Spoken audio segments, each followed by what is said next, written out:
Assalamualaikum warahmatullahi wabarakatuh. Perkenalkan, nama saya Nadia Ananda Putri dengan NIM 811422479. Di sini saya akan berbagi pemahaman saya mengenai keputusan tata usaha negara sebagai objek sengketa dalam peradilan tata usaha negara. Langsung saja kita simak pembahasannya ya. Yang pertama, ada definisi dari KTUN itu sendiri. Berdasarkan pasal 1 Angka 9 Undang-Undang Nomor 51 Tahun 2009 tentang Peradilan Tata Usaha Negara, KTUN adalah suatu penetapan tertulis yang dikeluarkan oleh badan atau pejabat tata usaha negara yang berisi tindakan hukum tata usaha negara yang berdasarkan peraturan perundang-undangan yang berlaku, yang bersifat konkret, individual, dan final, dan menimbulkan akibat hukum bagi seseorang atau badan hukum perdata. Berdasarkan pengertian dari KTUN di atas, terdapat unsur-unsur dalam KTUN, yaitu yang pertama, ada penetapan tertulis. Berdasarkan penjelasan pasal 1 angka 3 UU nomor 5 tahun 1986, penetapan tertulis menunjuk kepada isi dan bukan kepada bentuk keputusan yang dikeluarkan oleh pejabat TUN. Keputusan itu memang diharuskan tertulis guna memudahkan segi pembuktian serta untuk kepastian hukum. Yang kedua, dikeluarkan oleh badan atau pejabat tata usaha negara.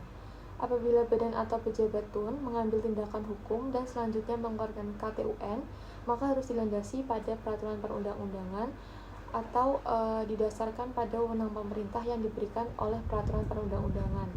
Tanpa dasar kewenangan, pemerintah atau badan TUN tidak dapat membuat keputusan yang sah. Yang ketiga, berisi tindakan hukum tata usaha negara. Keputusan tata usaha negara merupakan hasil perbuatan administrasi negara dalam rangka pelaksanaan urusan pemerintahan. Dan yang keempat, berdasarkan peraturan perundang-undangan yang berlaku. Maksudnya, perbuatan hukum yang diwujudkan dalam bentuk keputusan TUN menimbulkan suatu perubahan suasana dalam hubungan hukum sehingga dapat menimbulkan suatu hak dan kewajiban. Yang kelima, bersifat konkret dan individual dan final.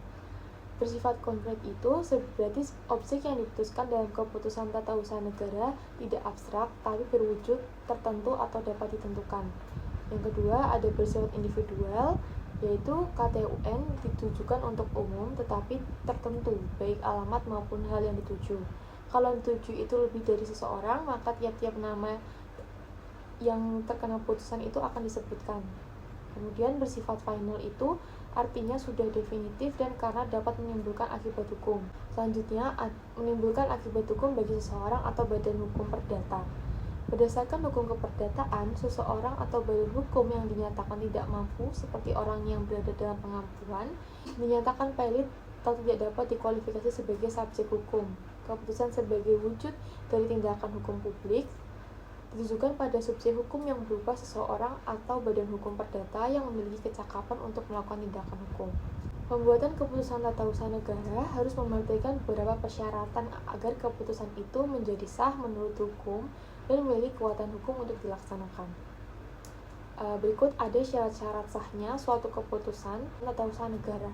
Yang pertama itu ada syarat material dan ada syarat formil. Syarat materialnya yang pertama, A. Keputusan itu harus dibuat oleh negara yang berwenang. Yang kedua, karena keputusannya itu suatu pernyataan kehendak, maka pembentukan kehendak itu tidak boleh memuat kekurangan yuridis, seperti penipuan, paksaan, atau suap dan kesesatan. Yang ketiga, keputusan itu harus berdasarkan suatu keadaan tertentu. Yang keempat, keputusan harus dapat dilaksanakan dan tanpa melanggar peraturan-peraturan lain, serta isi dan tujuan keputusan harus sesuai isi dengan tujuan peraturan dasar. Untuk syarat formilnya, yaitu yang pertama, syarat yang ditentukan berhubungan dengan persiapan dibuatnya keputusan dan berhubungan dengan cara dibuatnya keputusan harus dipenuhi. Yang kedua, keputusan harus diberi bentuk yang telah ditentukan dalam peraturan undang-undang yang menjadi dasar dikeluarkannya keputusan itu. Yang ketiga, syarat yang ditentukan harus berhubungan dengan dilakukannya keputusan harus dipenuhi. Yang keempat, jangka waktu yang ditentukan antara timbulnya hal-hal yang menyebabkan dibuatnya keputusan dan diumumkannya keputusan tidak boleh dilewati. Sekian penjelasan dari saya, kurang lebihnya mohon maaf. Wassalamualaikum warahmatullahi wabarakatuh.